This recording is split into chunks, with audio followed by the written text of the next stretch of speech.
महिला कल्याण के लिए जो कार्यक्रम चलाए गए, राइट, उसकी कितनी प्रभाविता तो हुई ही है। आप सर्वांगीण विकास हो रहा है, आप देख रहे हैं, जनसंख्या नियंत्रण हुआ है, महिला शिक्षा का है। ऐसे फैक्टर हैं जो एनडीए के सभी जो घटक दल हैं उसको एक सूत्र में बांधता है। दूसरी ओर इंडिया गठबंधन के पास कोई विचारधारा नहीं, कोई विजन नहीं है, कोई एजेंडा नहीं है।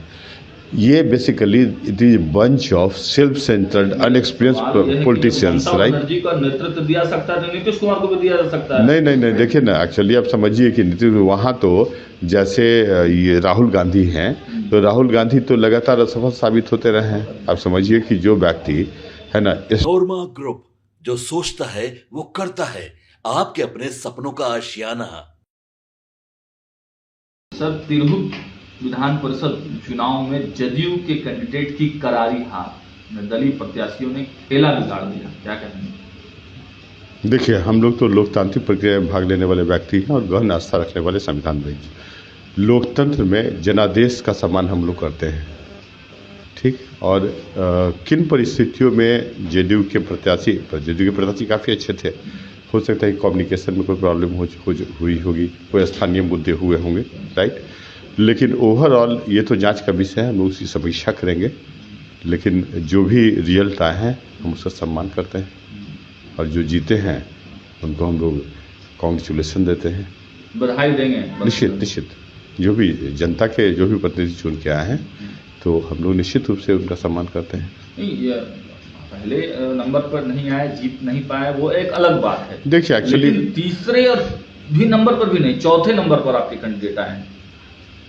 देखिए, वो नहीं, उस रूप में आप नहीं देख सकते हैं, ठीक है ना। लगातार जिस तरह भी पिछले चुनाव के जो रिजल्ट आते रहे हैं, तो बिहार में हमारे आदरणीय नेता नीतीश कुमार के सामाजिक न्याय और विकास की आंधी चल रही है, ये सबको पता है, राइट। कुछ स्थानीय मुद्दे होंगे तो वो तो समीक्षा का प्रश्न है ना, हम will consider over the issue. तो क्या लगता है कि जो प्रत्याशी थोपने का ये जो नहीं, प्रत्याशी थोपने की बात नहीं, वो कोई मुद्दा नहीं, वो तो हम लोग मिल बैठ के बात करेंगे तब। कारण प्रत्याशी हमारे काफी अच्छे थे, ऐसा नहीं है। देवेश चंद्र ठाकुर के प्रति भी लोगों का गुस्सा था, क्या उसका भी खामियाजा भुगतना पड़ा है? वो तो पार्टी समीक्षा करेगी और फिर बेहतर प्रदर्शन करने का प्रयास करेगी। अच्छा, और हार जीत तो नॉर्मल प्रक्रिया, डेमोक्रेटिक प्रोसेस में तो कुछ भी स्थायी नहीं है, वो तो जनता स्थानीय मुद्दे पर सामने तो जरूर आया है, ठीक है, हार जीत कोई भी हो, लेकिन शिक्षकों का गुस्सा है नीतीश सरकार के प्रति। नहीं, गुस्सा के रूप में आप नहीं देख सकते हैं, क्योंकि जब से हमारे आदरणीय नेता नीतीश कुमार सत्ता में आए हैं ना, वो तो स्वयं तो छात्र राजनीति की उपज है।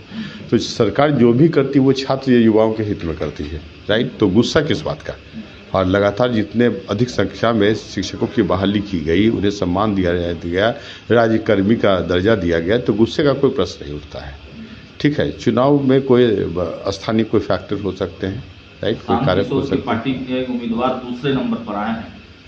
भाई, प्रशांत किशोर की पार्टी का क्या अस्तित्व है वो तो आप जानते ही हैं। कॉकटेल पार्टी है, वो युवाओं को दिग्भ्रमित करने वाली पार्टी है। आपको याद है ना, 2 अक्टूबर को कर दिया, राइट। नहीं, कोई दिग्भ्रमित नहीं। आप समझिए कि बिहार में लगातार हमारी नीति और सिद्धांत जो हैं का समर्पण का साथ बिहार की जनता का रहा है। आगे की क्या रणनीति होगी? क्योंकि देखिए, अरे हम लोग तो जनता का सेवा करते रहे हैं। हम लोग चुनाव के लिए या वोट के लिए थोड़े राजनीति करते हैं, वोटर्स की चिंता करते हैं। अभी भी हमारे नेता देख रहे हैं, यात्रा कर रहे हैं, महिला कल्याण के लिए जो कार्यक्रम चलाए गए, राइट, उसकी कितनी प्रभाविता तो हुई ही है। आप सर्वांगीण विकास हो रहा है, आप देख रहे हैं, जनसंख्या नियंत्रण हुआ है, महिला शिक्षा का है, राइट, जो फर्टिलिटी रेट है। लालू प्रसाद यादव तो बोल रहे हैं कि मैन सेकने जा रहे हैं। अरे, जिसकी जैसी भावना तैसी, आप जानते ही है ना, जिस तरह के लोग हैं वो लोग भ्रष्टाचारी लोग हैं, आकंठ डूबे हुए हैं, वही ना जेल में थे।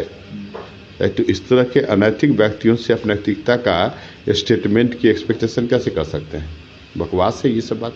बिहार में तो जो विकास हुआ है, और बिहार में महिला सशक्तिकरण जो है वैश्विक स्तर पर इसको पहचान मिली है, और बिहार का महिला सशक्तिकरण मॉडल, राइट, वैश्विक स्तर पर अनुकरणीय है।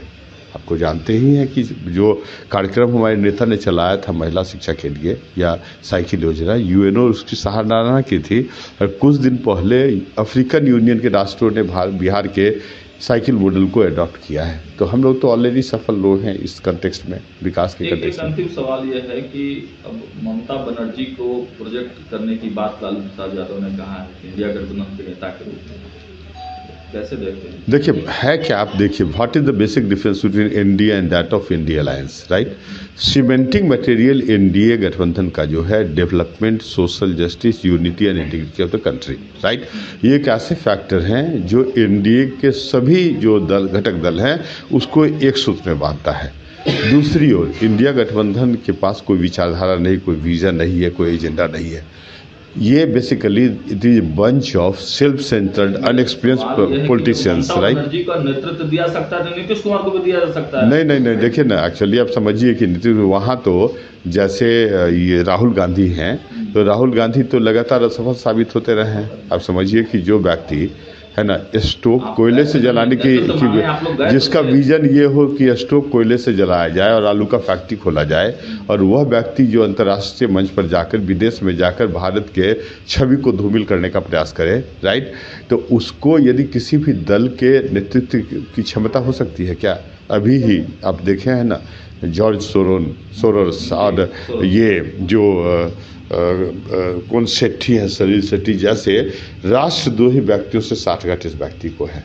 तो बीजेपी के प्रवक्ता ने भी कहा था कि he is largest traitor, right? वो तो राष्ट्रद्रोही है बेसिकली। उनकी जो क्रियाकलाप है, यदि उसकी जांच हुई और सही पाए गए तो ऐसे व्यक्ति को तो जेल के सलाखों के पीछे रहना चाहिए। राष्ट्रीय सर्वोपरि होता है। और हम लोग एनडीए के जो भी घटक दल हैं, राइट, विमर्श करते हैं किसी बात पर, लेकिन राष्ट्रीय एकता और अखंडता और सुरक्षा पर कभी कंप्रोमाइज नहीं करते। यही हमारी विशेषता है। This is cementing. और देखिए आप कि अब किसी को भी वो नेता बनाए, it makes no difference for NDA, क्योंकि एनडीए ने नरेंद्र मोदी के नेतृत्व में और हमारे आदरणीय नेता नीतीश कुमार के साथ जो मिलकर गठबंधन तैयार किया, जिसने एजेंडा फिक्स किया है 2047 तक विकसित भारत का। तो अब 2047 के बाद ही ना जनता किसी को कुछ मौका देने वाली है। तब तक कि लोग गठबंधन में अपना लीडर बदलते रहे, it makes no difference. Thanks. Panorama group, जो सोचता है वो करता है। अगर ये वीडियो पसंद आई और वह बिहार के राजनीति और बिहारियत से सरोकार रखेनी तो सब्सक्राइब बटन दबा के चैनल के सब्सक्राइब कर ली। ओजे एगो घंटी बा, ओकरा बटन दबा देला से कुल सटीक और मारक खबर रुआ मुफ्त में मिल जाई। अगर रुआ पत्रकारिता के हमनी के नया प्रयोग में सहयोग कर चाहतानी तो ज्वाइन बटन दबा दी। पेटीएम नंबर नोट कर ली 9386816700। धन्यवाद।